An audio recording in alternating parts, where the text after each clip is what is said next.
So this is A1, O1, 2, 3, 4, 5, 6, 7, 8, 9, 10, 11, 12, 13, 14 and 15. And then it should, I assume, go back to A0101. There you go. So that's the static colour modes. Okay. This has just arrived. It's just been delivered, and we've been looking for some lights for my husband's band. They always play where there's limited amount of space, which seems to be the thing. So we didn't want anything that was too huge. We also didn't want anything too expensive. So with a bit of research, this is what we've come across. I should turn this around. So this is from Equinox. We're going to have a look inside and see if this is going to be the right thing for us, and we'll probably test them out as well. We might have to wait till it gets a bit darker, but let's have a look at them and see what's inside.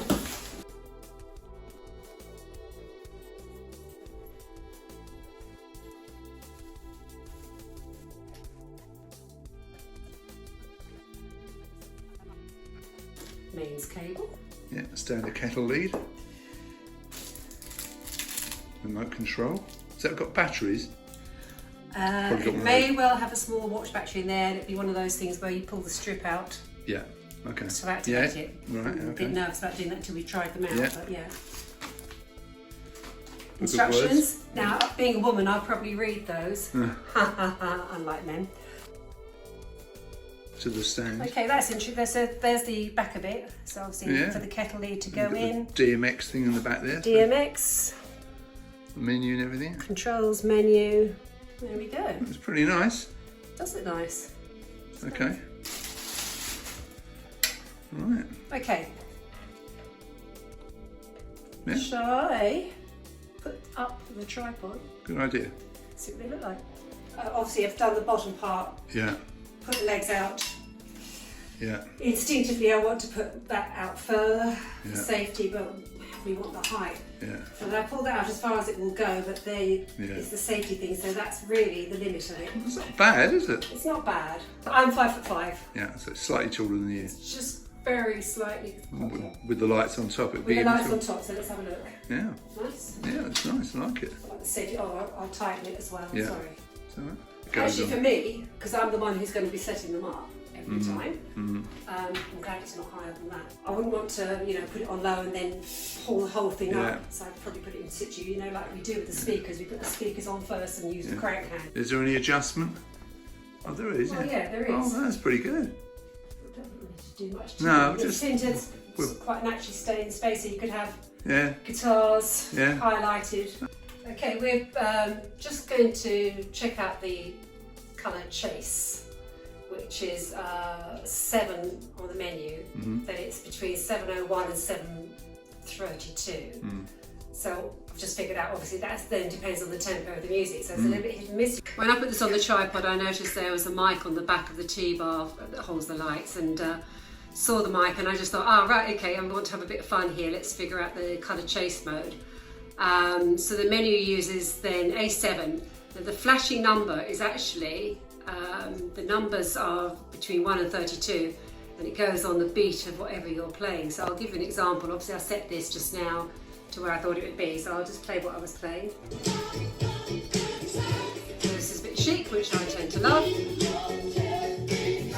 I'm just doing reflection against our kitchen. You can see the lights chasing in time, more or less. But if I alter that tempo, I'll show you what happens. So maybe I'll go up, make this extreme. It'll go out of time.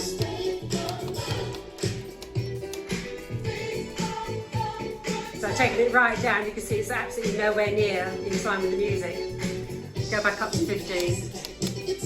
What's up? It's a little bit of hit and miss to get it. There we go. Obviously you can do this with the remote, but I haven't taken the remote out yet. But I just thought, that's quite a good experiment, isn't it? I looked at the different modes. As usual, even if you look at the instructions, not everything's there, so it's going to be a bit of fun and playing around with the thing. There are different modes on it. There's static colour, colour change mode, colour fade mode, sound active mode. Didn't really figure out that one. There's strobe, which we might do in a minute. There's auto modes, and then there's colour chase, which is what I've just been doing. So if I go back to on the menu, I'll show you what the static colour mode will be. That's everything. What mode is that? That's A101. A101 is everything. So this is A101. 2, 3, 4, 5, 6, 7, 8, 9, 10, 11, 12, 13, 14 and 15. And then it should, I assume, go back to A0101. There you go. So that's the static colour modes. Okay. Right, moving on to the next one, which is A2. Well, this is called colour change mode. Right.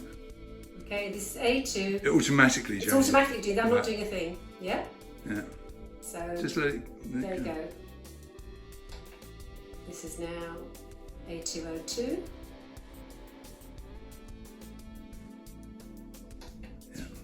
And so on and so forth. 3. Yeah, okay. Yeah. It What else just you got? gently changes colour. Colour fade mode, which is A3. Oh, that's good, yeah. See that? Maybe Oh, it's just fading show- in. Fading in and fading out. Let's see if it fades out. All right, it drops back. Oh, that's quite nice, It's that. rather nice. So maybe if you're playing something slow, some Yeah. smoochy number or whatever, that's quite a nice mode to go in. It'll just be different colours, I assume. So for £130, I think this is really good value for money. We've got 2 of them. We'll need that on the stage. £260, split amongst the band. It's very, very good value for money, and it will make such a difference because so many places you play in, the lights go down and you're lost. Last Saturday, the band was at a private function. It was a party for somebody. And it was really nice to start with. Everybody could see what they were doing because they had lights on at one end of the room, which was above a buffet table. So that was great. But then the second half, after they had their break, all the lights went out, so people are more encouraged to dance and everything else. And you were plunged into darkness. I mean, there's 2 aspects to that. One is obviously it doesn't look nearly so dynamic because you can't actually see the band very well. You could still see them a bit, but it wasn't quite the same. And if you're a guitarist that tends to look down at their fretboard, which every now and again you're going to have to do, everybody does, you can't see it. It was so dark. So this is what really inspired us over the weekend. We've got to do something, and I think this is going to be a really, really good investment. Okay, for those who, as we know, are sensitive to things like strobe lighting, we're going to try it out. It'll only take a few seconds. Just to give you advance warnings, we're going to try the strobe, which is A5 strobe. And in the strobe, there is 1 to 32 again. It's going to, obviously, the further I go up, the more that will strobe. So beware if you are sensitive. Slower? Yeah. Okay. Whoa. Okay. Mm. So that's going down the menu rather than up the menu, makes it faster. So. Yeah. Anyway, enough of that, because I think that's enough. It has a strobe. I've just switched to the next one up, which is A6, which on here says it's auto modes.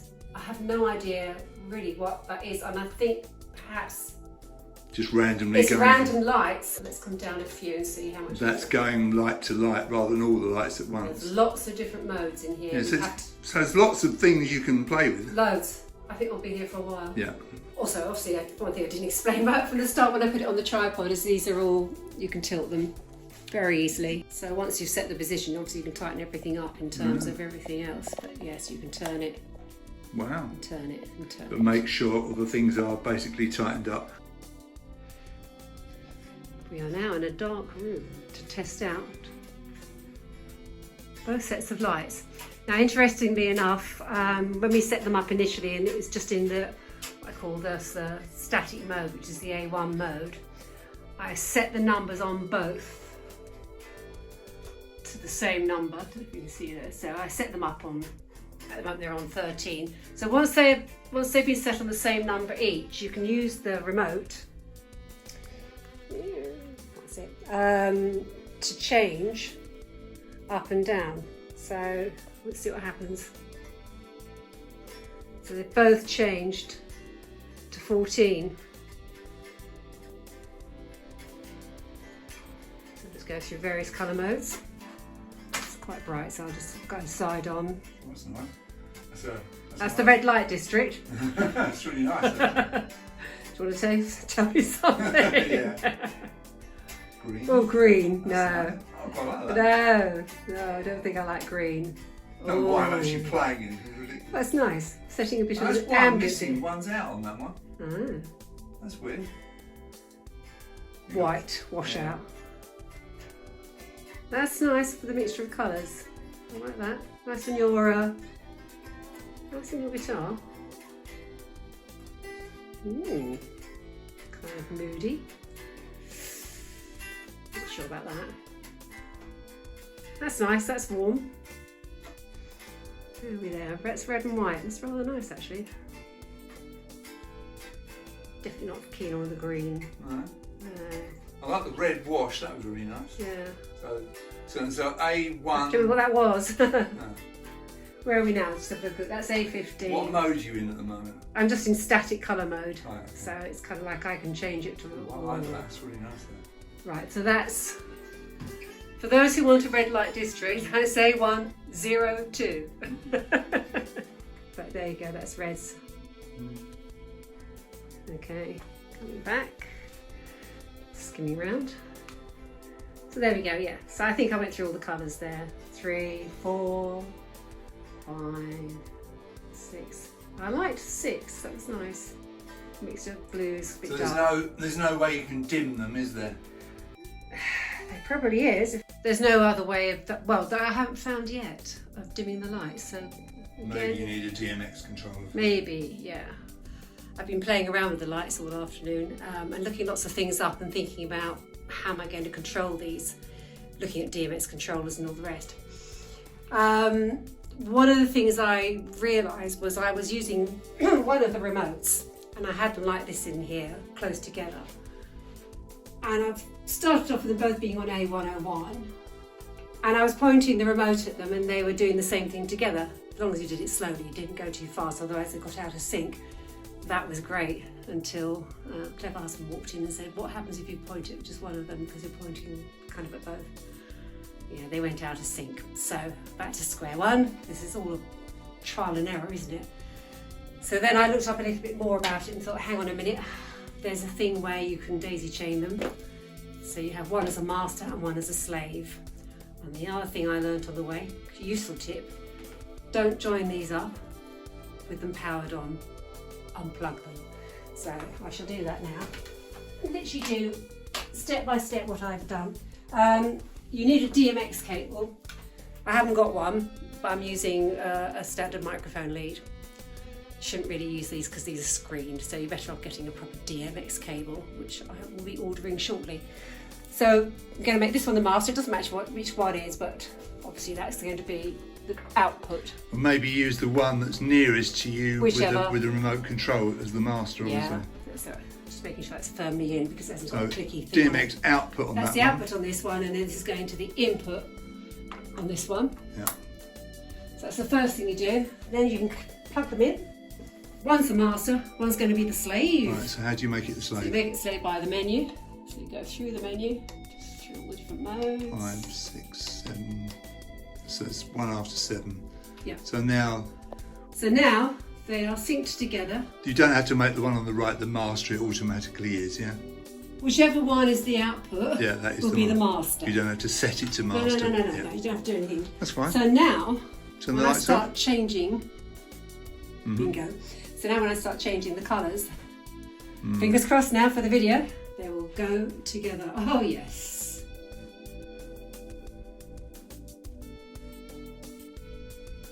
There we go. Scrolling through all the usuals. So the lights are for a bit of extra effect. Oh yeah, that's a nice idea. As it's now dark and I've been doing this all day. So it's now pitch black outside, we've just got the blinds drawn in here. But you can see how bright the lights are, pretty nice. As I say, you know, you get an instruction book, but in the end you still end up having to fend for yourself and find things out. Pretty nice, eh? That's great. So make the one that's the master nearest to you where you're sitting with your remote control. Probably, yes. Hoping this will reach. It's only an infrared. I'll have to be. I'm never that far away from you anyway, because I need to jump up and down and get to the sound desk. I mix with an iPad. Just for information, I mix with my iPad. I'm never too far away, but I will wander around with the iPad every now and again to the back of a hall, wherever, to make sure the sound's good and all the rest of it. But for the lighting, I'll probably have to be that little bit closer. I've ordered a nice long DMX cable now, which will allow us the room to go either side of whatever stage you end up with. Like I say, most spaces are small, but there'll be enough there. I've ordered a 15-metre one, and that allows for going up on the tripod and everything else. Okay, we've come to a compromise. We've realised, having worked through all the different options here, that maybe the only way to go with this, without having a controller, without all that hassle of, you know, somebody actually doing the lighting, because it's me and I'm being mixing at the same time, the worry about setting the whole thing up, which I can't get my head around quite yet. I might do. I'm not to say I won't get a controller. It's there in my back of my mind. So for the moment, I think it'll be a compromise, is to daisy chain the lights and then stick to a very simple mode, which is basically the first mode on here, the A1. It's just colour change, use the remote, and just remember where the mood lighting is. So say for instance, if it's a quiet number like this one, I can just set it to, and remember what the numbers are, make a note on my mixing notes. That's A2, that's for a quiet one, and I can put something more vibrant on. Things we find out as we're going along. There's me sort of just waving my remote around. When I went to change the mode on here, from A2 to A4, just now, which is a sound activated one, it came out of slave mode on the other one. And of course, it's because I was pointing this at both. So now, making sure I'm only pointing at this one, hopefully, that. So the other one's changing, but this one isn't. So now that's an A3. Yeah. A4, and that's still in slave, isn't it? Yeah. Now bring the remote control over to the slave a bit in there and change it. If I go here, and I'm sort of in the middle. Yes. It's jumped out. So there we go. I'm finding pitfalls. So if anybody else has the same problems that I've been having experimenting, now you know. In a real world situation, these two will be miles apart, and then you'll be pointing the remote at one, not the other. You'll be pointing the remote at the master. That's right. And they'll both follow. So it's all good. If somebody on stage is doing this, of course, they need to be have the master near them if they're controlling it. Yeah, and we were saying earlier that obviously set the master up near the bass player. Yeah. If we're going to use, the sound activated part of it, which does seem to work. Yeah. We're at odds with that one, but we'll play with it more. This is the first day. How long have we had these? Yeah, a couple of hours, a few hours. Yeah. We're getting there. We're getting there. All right.